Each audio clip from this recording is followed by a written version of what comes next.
These are some of the most important things that you need to remember if you want to build a beautiful modern shower.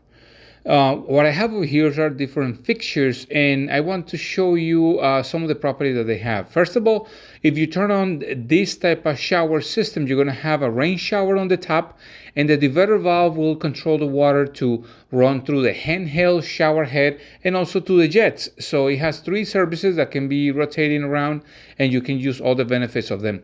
You're also going to find another type of feature is that I actually like to decorate with a beautiful linear drain and small tiles on the shower floor so you have a better grip when you're walking around. So I'm featuring this particular shower, this matte black finish, and around the niche I also put a lot of intention into having some decoration inside there so you don't have an issue.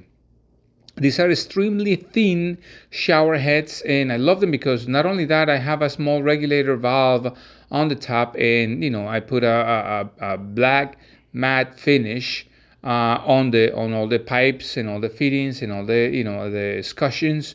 So everything has to look just pristine for the type of shower that I built. I like the people to have showers with walls tile all the way to the ceiling, and also a lot of pressure. In this case, sometimes you have the frustration that if you are not able to get enough hot water, it's because all these valves normally come with a regulator that you need to adjust. So in this particular case, you open and this one's from the company Delta, and what you do is that you just kind of pull the control and you move it all the way to the left.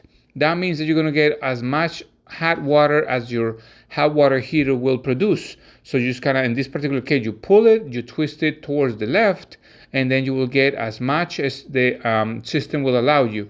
And that is true if you want to just have warm water, if you have kids or if you have elders that you want to make sure that they don't burn when they are taking a shower, or yourself. In my case, I have it just enough so I will tolerate the heat instead of myself burning or trying to get it to a particular place. And what I do is that once I get it to the point, I will test it. Before I do anything, I will test if I have enough water, depending on what I'm looking for, and that will be it. So if you notice that I have a lot of more turn on the valve handle, and that's because I moved it all the way to give me as much hot water as the system is producing. So that's something that sometimes a lot of people have frustration. It's just because it needs to be fixed. They have a safety mechanism to avoid any issue. But overall, this is a beautiful modern shower that I really love to build. I love the tiles. I love the finishes, and I hope this video can actually give you a good idea of how to finish your shower and how to make it look great. Follow my channel so you can learn a lot more about how to make your bathroom designs nicer and a little more sophisticated. I'll see you in the next one. Bye.